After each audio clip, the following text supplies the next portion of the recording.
대표님과 개인적으로 인연을 맺은 게 그 거슬러 올라가면 2018년입니다. 제가 이제 샌드버드 사무실에 찾아가가지고 그때 당시에 이제 제가 안 선배를 통해서 김동신 선배 한 번만 만나게 해달라, 그래서 연결해달라고 해서 페이스북 메신저로 연결을 해주셔가지고 제가 그때 찾아가서 막 이런저런 얘기를 했던 거는 기억이 나요. 저도 그때 워낙 초보 창업가였기 때문에 그냥 이 사람 어떻게든 만나가지고 뭐라도 얘기를 해봐야겠다, 뭐 이런 거에 가까웠어서 그냥 되게 나이스하게 저를 대해주셨던 기억은 납니다. 그리고 나서 이제 2020년도에 저희가 다시 한번 사업적인 고민들을 하던 찰나에 뭐 플립이나 아니면은 진짜 글로벌 비즈니스를 제대로 해보고 싶다, 뭐 이런 것들에 대해서 고민을 하게 됐고, 그때 다시 대표님을 만나서 어떻게 보면은 투자자의 인연을 처음 맺었었는데, 그때 당시에 이제 대표님께서 어떻게 생각을 하셔서 또 처음에 저희 플립까지도 도와주시면서 또 투자자로 조인을 하셨는지. 결국 임프레시브한 게 이거 한번 해보시면 어떨까요? 라고 얘기를 했었을 때 물론 제가 말하는 게 정답일 확률은 높지 않습니다. 항상 저도 그냥 그때그때 기분 따라 말할 수 있는데, 그렇게 말했을 때 실행을 하시는 분들이 생각보다 많지가 않아요. 예를 들어 뭐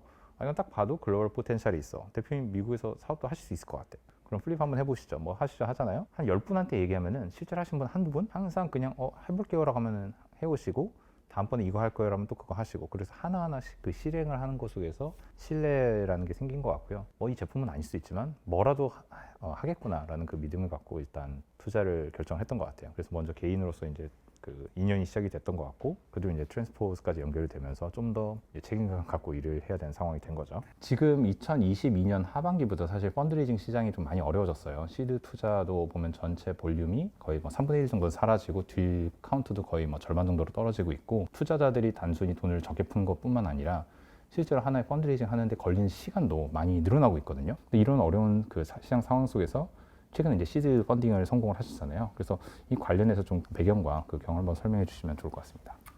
일단은 굉장히 어려웠다는 말씀을 일단 먼저 드리고 싶고, 다행히도 저희는 참고로 미국 법인이고 또 저희 글로벌 비즈니스를 하고 있고 메인 마켓이 미국이기 때문에 최근에 시드 라운드를 2밀리언 정도 규모로 트랜스포즈 플랫폼이라고 하는 실리콘밸리 VC랑 현재에 있는 성공적인 연쇄 창업가 분들로부터 투자를 유치를 했습니다. 2022년 3분기 중순부터 본격적으로 이제 펀드레이징을 시작을 하면서 굉장히 좀 어려움이 많았던 것 같아요. 그때 한 15개 정도에서 뭐 20개 정도 국내 VC분들 만나면서 계속해서 그 펀드레이징을 시도를 했었고, 저희가 완전히 펀드레이징을 딱 계획해서 최상의 시나리오와의 최상의 타이밍에 갔던 게 아니에요. 왜냐면 저희가 작년에 이제 그 프라이빗 베타 버전을 릴리즈를 하고 피벗한 프로덕트를 1차적으로 고객들하고 아주 긴밀하게 소통하면서 계속 프로덕트를 빌딩하고 있는 단계였기 때문에 펀드레이징을 잘못한 것 같기도 한데, 이 두 가지에 조금 디스트랙션이 있었던 상황이기도 했고요. 또 펀드레이징을 반드시 그럼에도 불구하고 했어야 된 이유는 저희가 또 런웨이가 부족했습니다. 실제로 이 펀드레이징 기간들이 길어지면서 마지막에는 펀드레이징 할 때 이제 런웨이가 뭐 거의 한두 달 남았는데, 그런 상황에서 밸류에이션 이슈도 있고, 사실 저희가 그 트랜스포즈를 만날 정도에는 기존에 그 만났었던 분들은 거의 거절을 많이 했었고 마지막이라고 생각을 했어서 그때는 약간 반자포자기였던 것 같아요. 이전까지는 계속해서 안 되다 보니까 계속 우리가 돼야 하는 이유들을 제가 어느 순간 설명하고 있다라는 생각을 많이 해서 그때는 그냥 내가 하고 싶은 얘기 하고, 나는 어떤 파운더고 난 이런 앰비션 있고 난 이렇게 생각해 라는 거를 좀 많이 보여줘야겠다라고 임했는데, 그거를 또 좋게 봐주셨던 것 같아요. 그 펀드레이징 을 받을 때 이 트랜스포즈에서도 그 어떻게 보면 조금 독특한 구조로 저희한테 투자를 했던 것 같아요. 어떻게 보면 그들의 팀이 있는데 요거에 대해서도 대표님께서 한번 설명을 해주시면 좋을 것 같습니다. 이게 좀 새로운 실험 같은 건데요. 많은 엑셀러레이터들이 뭐 정말 많게는 뭐 100개, 400개씩 이제 회사를 뽑아서 정말 많이 돈을 뿌리고 뭐 3개월엔 3개월 동안 이렇게 그냥 주기적으로 오피스화를 하면서 졸업할 때 데모 대회가 딱 끝나는 구조인데, 이걸 반대로 좀 한번 생각을 해보자. 실제로 회사를 크게 키워본 오퍼레이팅 파트너들을 모아서 체어맨 그룹을 형성을 하고, 이 사람들이 실제로 이사회에 참여를 해서 그냥 단순히 돈 넣고 뒷짐지고 있는 투자자가 아니라 실제로 초기에 사업을 프로덕트 마켓핏까지 찾고 뭐 1밀리언 ARR 찍고 나가선 10밀리언 ARR 그 이상까지 갈 수 있게끔 옆에서 이제 일종의 페이스메이커죠. 파트너로서 같이 뛰어가면서, 그리고 실제로 회사를 작으면 뭐 몇천억, 크면 뭐 조 단위로 이렇게 넘게 만들어 본 사람들이 모여서 만든 그룹이다 보니까 실제로 좀 더 스테이지별로 필요한 조언들을 해줄 수 있지 않을까라는 그 일종의 가설을 가지고 이제 설립된 프로그램이고요. 그래서 트랜스포즈가 돈을 대고 그 안에 이제 Y 커뮤니터 출신 그 오퍼레이팅 그 파운더들이 모였어요. 원래 투자자라면 본인이 뭐 1년에 여러 개씩 투자를 할 수도 있고 뭐 이사회에 다 올라갈 필요는 없지만, 이거는 정말 엄선해서 1개 내지 2개 정도씩만 투자를 하고 거기에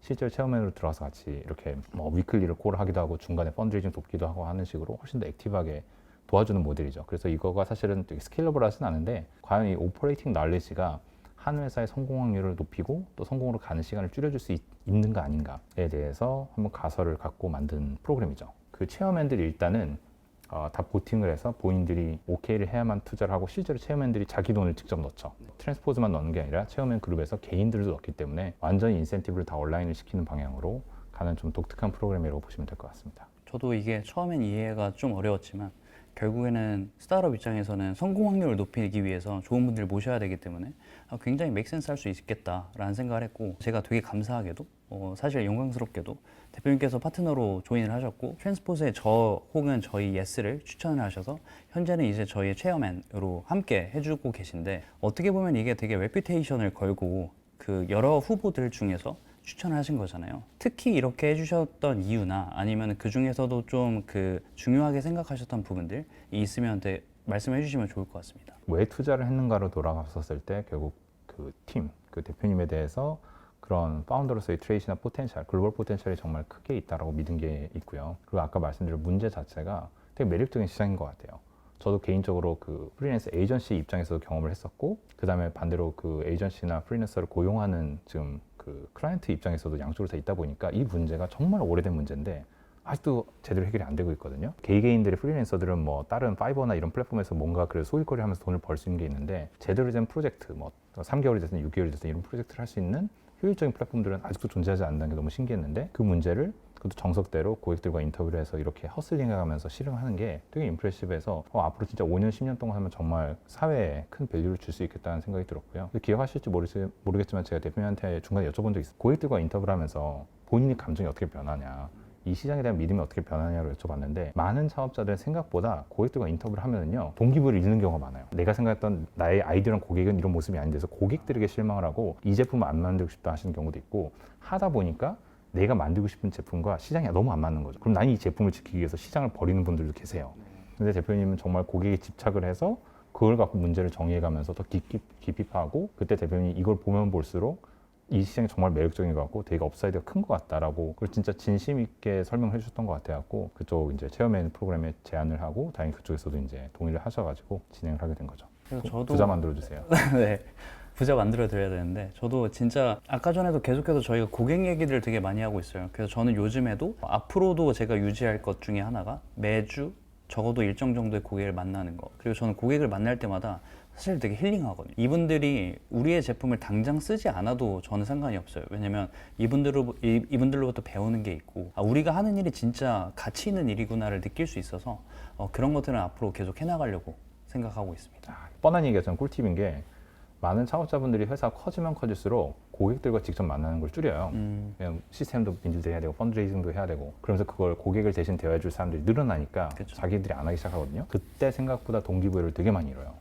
제가 늘 그런 분들한테 조언을 드리는 게, 이렇게 참 의구심이 들고 앞에 방향에 대해서 이제 비전이 약해질 때는 고객들과 시간을 좀 더 많이 보내보시면은 생각보다 에너지를 다시 충전받는 경우가 되게 많거든요. 맞아요. 우리가 하는 게 여전히 의미가 있고, 여전히 우리를 필요하고 한 사람들이 많이 있고, 또 우리가 여전히 누군지도 모르는 사람들이 세상에 정말 많기 때문에 그런 걸 만날 때마다 되게 많은 동기부여가 충전이 될 수 있는데, 그런 면에서 참 또 정석대로 잘 하고 계신 것 같습니다. 투자자 관점에서 제가 이제 시드 라운드 펀드레이징 하는 것들을 좀 지켜보시면서 그 펀드레이징을 어떻게 생각을 좀 하셨었나요?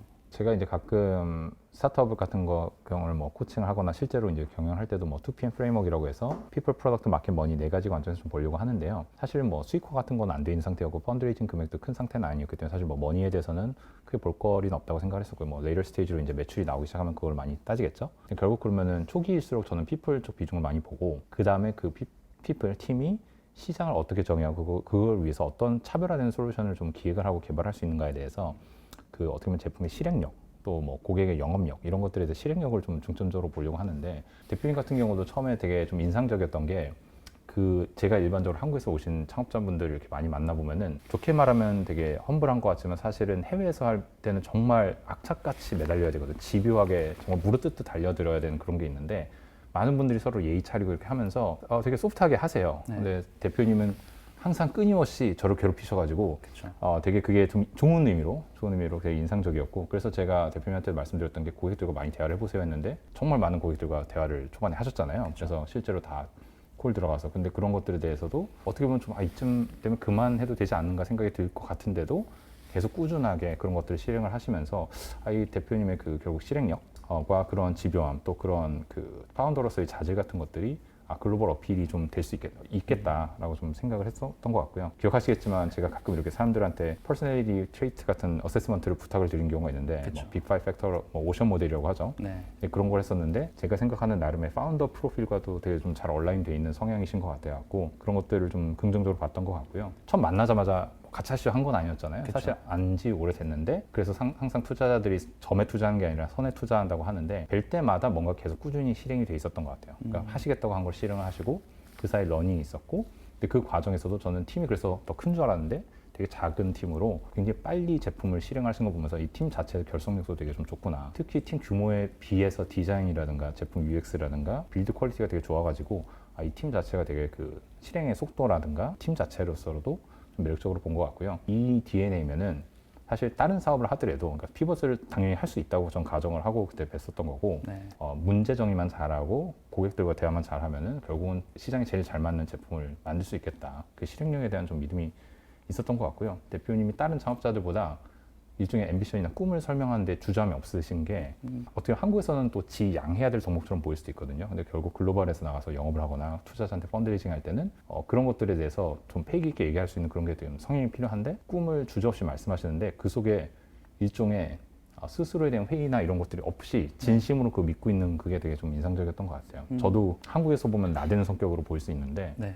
미국 투자자한테 제일 많이 받은 피드백이 넌 너무 이렇게 소프트하게 이야기하고 그래요? 너무 겸손하다. 이게 한국에서는 겸손한 캐릭터가 전혀 아닌데 면접 생활 보면 전혀 네. 그렇게 느낄 수가 없는데. 그런데 이제 그게 그만큼 미국이나 그런 글로벌에서는 네. 문화가 다른 거죠. 기대치가 너무 다른 거죠. 그래서 그쵸. 훨씬 더 어그레시브하게 해야 되고 훨씬 더 집요하게 붙어야 되는데 그런 것들에 대해서 좀 좋은 DNA가 있지 않나라고 생각을 하고 투자를 결정하게 됐던 것 같습니다. 저도 이번에 펀드레이징 하면서 가장 인상 깊었던 게 트랜스포즈의 파트너들이 마지막 파이널 피치 때 저한테 너 진짜 앰비셔스하다 뭐 이런 피드백들 되게 많이 줬어요. 근데 저는 어떻게 보면은 우리의 사업을 정당하다라는 것들을 설명하는 거에 공감하는 투자자가 아니라 진짜 너라면 이게 진짜 잘 될지 안 될지는 잘 모르겠지만 그래도 거기까지 갈 수 있는 그릿이 있는 것 같고 임팩트가 있을 때 앰비션이 어떻게 보면 큰 임팩트를 만들 것 같아. 이거를 되게 공감을 해주는 걸 보고 되게 든든하다.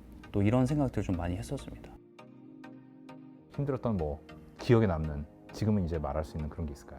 작년이 정말 저한테는 여러모로 힘들었던 것 같아요. 왜냐면 제가 원래 힘들다는 생각을 거의 안 하는 스타일인 것 같은데 작년에는 진짜 힘들다라는 생각들을 되게 많이 했었고요. 결국에는 여러 가지가 겹쳤던 게 피벗을 하는 과정에서 더 빠르게 검증하고 싶다, 더 빠르게 빌딩하고 싶다라고 하는 조급함이 있었고 또 그런 와중에 런웨이는 떨어져 가는 거죠.